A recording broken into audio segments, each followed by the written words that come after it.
I truly believe right now we are being played the fool by the SEC and basically by, those that have power, government agencies, organizations, you name it. And we're going to be talking about it in this video. So welcome to the channel, everyone. My name is Nick. For those that are new to the channel, hopefully by the end of this video, you do become a subscriber. Here we have a recent interview on Bloomberg with Gary Gensler. And we can actually see here that on the SEC Gov stance on crypto, the American public is not getting the proper disclosure that they are required to get by law, but they need. Check this out. The Supreme Court's law of the land regarding this, there's 15 to 20,000 various tokens, and they're offered in investment contracts, schemes that are investment contracts. And you look at it, the American public is not getting the proper disclosure that they are required to get by law, but they need. We're merit neutral, but you all, if you're investing, if you're listening to the public, you're not getting the disclosure that you're supposed to get.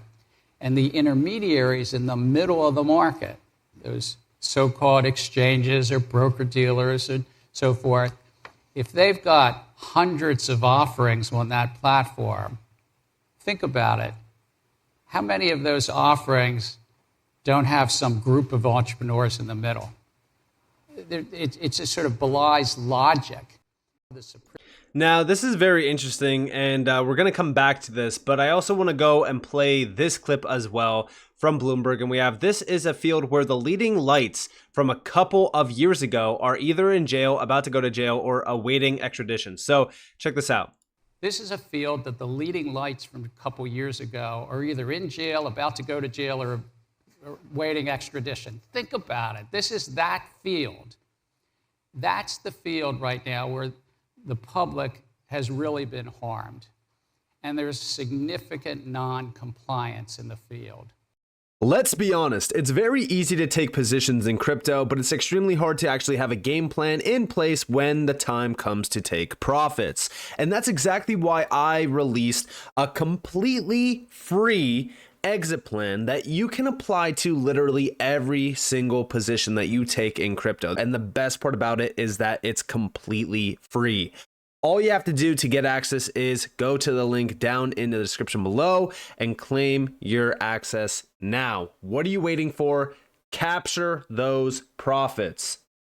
Now, again, this is very comical because we already know who was meeting with Gary Gensler the most. We also know the fact that, the SEC was ultimately turning away legitimate actors in the space and not really meeting with them, not disclosing any information with them, yet they were meeting with FTX, Sam Bankman-Fried, and they let that just, go right by. That's fine. Yeah, they came in, we let them go, we didn't find anything, they're fine. That's exactly what ended up happening.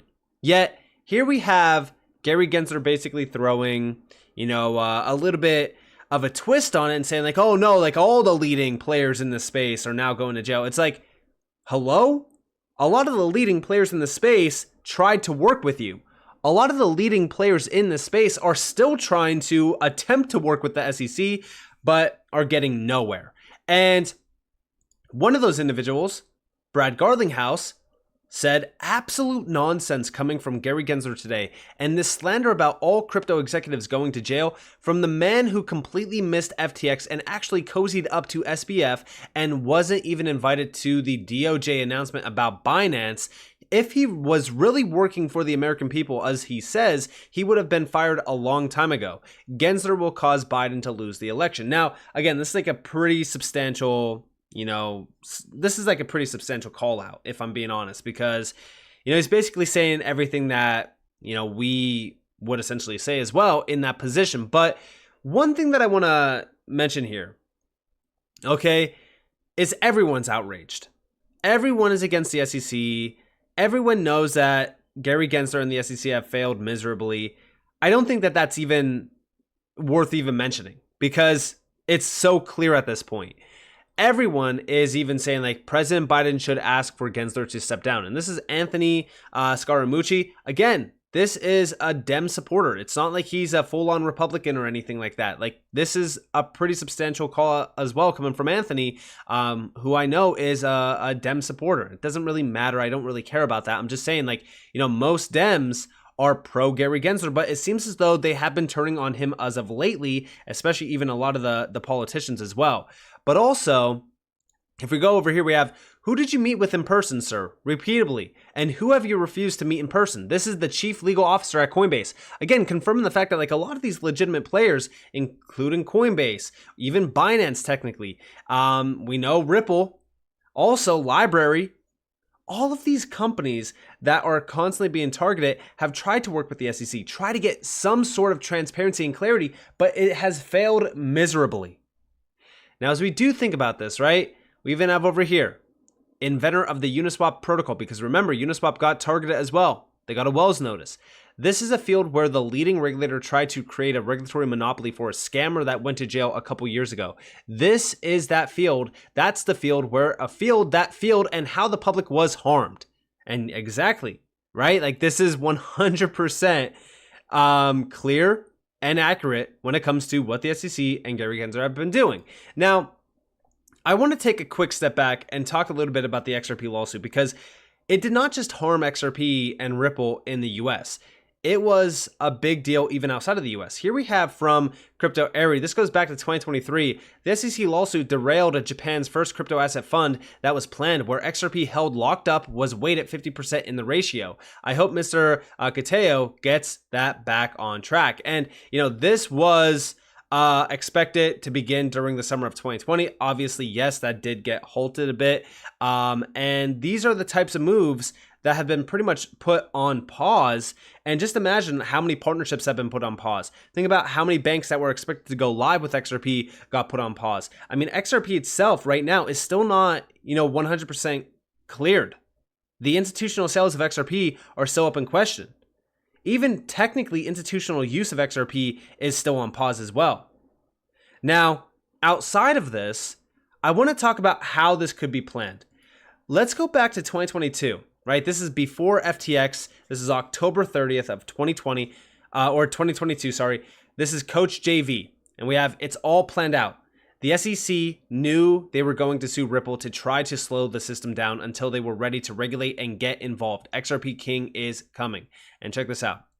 Things like this will make you question everything. But what I like to do is show you facts, figures, numbers, logic. Instead of spewing out information, I want to show you the deep connections.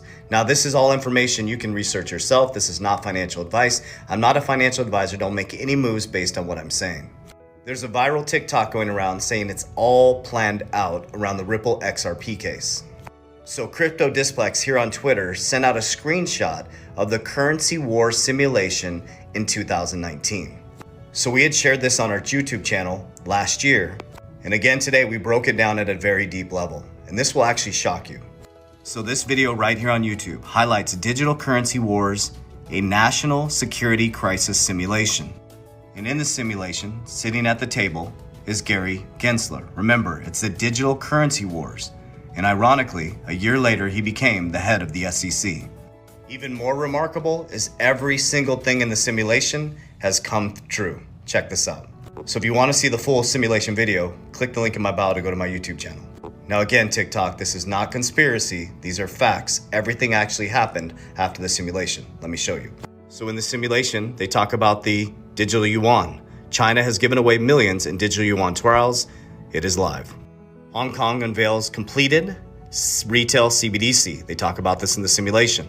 They talk about North Korea, and it says China's digital yuan could help countries like North Korea evade US sanctions. They talk about this in the simulation. They talk a lot about SWIFT and cyber attacks. US banks prepare for cyber attacks after latest Russian sanction. And America took Russia off the SWIFT system. It happened. In there, they talk about the Fed stepping in to fix the system to create a digital currency. So FedNow Services launches in mid-2023. And they talk about public and private sector. Ripple partners with Private Ledger for central bank CBDCs. In the simulation, they also talk about China not trading oil in US dollars. There it is. So everything in the simulation has come true. Just here to share the information. Love you guys. Warriors! And this is all happening. And this was back in 2022. It's kind of comical, but a lot of these things have aligned perfectly. And even over here, we have this was all planned. The Ethereum free pass with the SEC was just part. It also required a complicit media, the same media who now refuses to cover any of it. The Bitcoin Ethereum proof of work narratives was always a lie. And this goes back to 1718. And this got posted in October of 2021 by Digital Asset Investor. Again, check this out and tell me all of this was not planned ahead of time. Ethereum's rapid ascent has eclipsed Ripple now, which dropped about 25% at one point to third place today. What happened? It's not quite clear here, but Ripple has said that its price fluctuation is due to CoinMarketCap. This is a site that lists cryptocurrency values that is now, they say, excluding Korean exchanges from the pricing averages, not just for Ripple, but also for other cryptocurrencies as well. This is important because South Korea routinely accounts for 10% or more of Bitcoin trading and more sometimes of other currencies like Ripple. So South Korean officials have been cracking down recently. We've been talking about this. Recently, financial authorities on Monday there said they were inspecting 6 local banks that offer virtual currency accounts to institutions. Up and down every day with this. Melissa, back to you. Yep. All right, Bob, thanks for keeping an eye on it for us. Bob Pisani at the NYSE. So what is the future for Ethereum? Let's ask the co-creator, Stephen Narioff, who joins us now on the phone. Stephen, welcome to Fast Money. Pleasure to have you with us. Hi, Amanda. Great to be here. Thank you. We've certainly seen a huge rise in the price of Ethereum, the cryptocurrency. So what's your forecast for where it could go? I think with what you're seeing with Ethereum is exponential increase in the number of projects that are being built on there.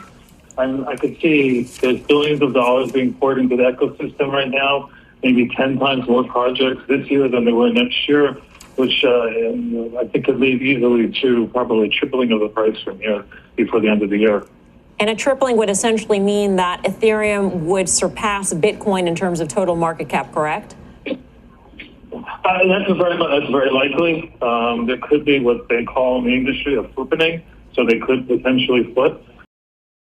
So there we have it. Very interesting, right? Now, beyond this, we always start to see the same exact narrative being pushed. XRP and Ripple are bad. Ethereum is positive. Let's push Ethereum. It's comical. Even over here, we have this was all planned. Lubin was treated as part of the SEC family. Check it out. But you would agree that the SEC is the single greatest evil in stopping the U.S. from being competitive in crypto. You would say that, right? I'm going to take back your socks. Let's put this back over there. I know you can't say things that I can say but I know how you really feel about that. But the Trump gets it. This is his own. Okay. I'm sorry. I'm not going to go too deep into this. I did not say that. So actually, I'm going to put the Trump one back over there. We're not going to talk about that. Don't want to say too much, but they're well up to speed. They have access to more information than we have access to, and they have made statements to the effect that they hadn't seen a token launch that didn't have some aspects of a security. I'm confident that they will or are starting to understand that there are tokens that are utility tokens and would not be classified as securities. That said, I think it's they have to wrap their head around the technology, but I think it's business as usual for them. They are going to continue to ferret out fraudulent projects. They're continue to apply the Howey test. So it's we felt like we've had a good understanding of what a token is with respect to securities law, and we're increasingly confident. So confidence is the key here, right? They were extremely confident. Even going back to when XRP got labeled a security and Ripple was getting targeted, you had the founder of Ethereum, or at least one of them, right, Vitalik, coming out and talking about XRP and Ripple, calling it, a trash coin essentially. And he was very confident during that time. It's very funny, right? So why was he so confident? Why was Lubin so confident? It's because they were already in bed with the SEC. They already knew the plan. Now, is Ripple and XRP being targeted? during this entire time frame as a planned action? In my opinion, yes, I do believe so as well. Right? Over here we have, remember this tweet regarding Ripple and the SEC case? I broke down why I believe the XRP case was planned since day one. Now, days later, we get the finalized FSB recommendations on a global regulatory framework. Look through the images and read my tweet regarding this. I find it very interesting that Ripple was able to comment/make recommendations regarding this framework while in the middle of a lawsuit. The best part about this document is that it confirms that the FSB wants to implement its recommendations worldwide by the end of 2025. Johnny Deaton 1 did mention that crypto regulations will take some time/even years and predicted 2025 would be his best guess. This is definitely interesting to know. And, one thing that I want to mention here is, yeah, it would make sense to slow down Ripple and XRP. It would make sense to slow down innovation so that regulations could catch up. That way they are planned and they are ready to fully embrace the technology. And I think that that's exactly what's happening right now. And here we have, the FSB will review the state of implementing its recommendations worldwide by the end of 2025. And even down here, we have a few questions actually from Sean of the XDC. Golden Research Buddy, do you think that the Hinman emails are also planned for a purpose? And I even said down here that ETH probably gets some type of scrutiny tied to it eventually. And it did, right? We know that it did. And then guess what ended up happening? The SEC ends its Ethereum 2.0 investigation, but staking isn't in the clear. Staking is the only thing that they're looking at right now around Ethereum. But we know for the most part that Ethereum basically got the green light that it's fine. And this was pretty much less than a year after it got targeted by the SEC. Very interesting there. But over here we have, in my opinion, the Ripple versus SEC lawsuit has been planned since day one. October 2020, Brad Garlinghouse, we're asking for a level playing field, calling for a single national regulatory framework. February 2023, FSB, IMF, and the BIS working on a global regulatory framework for crypto with the G20, soon to be released July, September of last year. December 2022, Ripple has the opportunity to comment on the international regulation of crypto asset activities with who? Oh yeah, that's right, the FSB. Meanwhile, they are still in a lawsuit and XRP is a security, right? Sure. In the Ripple response, we see that, quote, yet again, level playing field. A global regulatory framework will create a harmonized approach to crypto and ensure that we don't cause more fragmentation in terms of regulations. The lawsuit, again, Ripple and XRP, was intended to streamline crypto regulations. It also slowed the technology down for the infrastructure and standards to be put in place. And that's exactly what all of this is a part of, right? It's all a part of that plan to slow everything down, make sure that the infrastructure and standards are aligned. And even when we come back to Ripple and XRP, remember that they got pretty much the first foot through the door. I mean, yeah, right now, Ethereum is still up in question. We still don't know what's going to happen with Ethereum. I think that this, SEC ends its Ethereum 2.0 lawsuit or investigation. I think that was pretty much for show, the whole SEC going after Ethereum thing. In my opinion, it's pretty much a big nothing event around Ethereum. I think that going all the way back in time, because they were so confident, I still think that Ethereum gets cleared. I think that this little bit of scrutinization was basically what we were looking for when it comes to Ethereum. But for the most part, I think that it also confirms that Ethereum is in bed with the SEC, just like we pretty much thought. But outside of that, I think everything so far has been planned. Even FTX, if we're talking about FTX and the SEC, remember that not even 24 hours later, Elizabeth Warren and Gary Gensler already had announcements out talking about how they have to go after exchanges now. And immediately after, they started to go after legitimate exchanges that were trying to be compliant. Like, for example, Binance, Kraken, even Coinbase got a big target put on them as well. So it was all planned to usher in regulations, focus on regulations, and streamline regulations as well. And Gary Gensler, he's basically just a puppet that got, put in his position to play the role. We know before the SEC, Gary Gensler was extremely pro-crypto. We know that he was basically saying, these are commodities, not securities. And then all of a sudden, once he got into the SEC chair, his stance completely changed. Why? Because he's playing the role that he got assigned to. So with that being said, I hope you guys enjoyed this video. If you guys did, definitely leave a like, subscribe, turn notifications on because more free content. You guys are more than welcome to follow me on Twitter and join the free Discord description below. And with that being said, guys, it's been Nick. Thanks for watching. Peace out.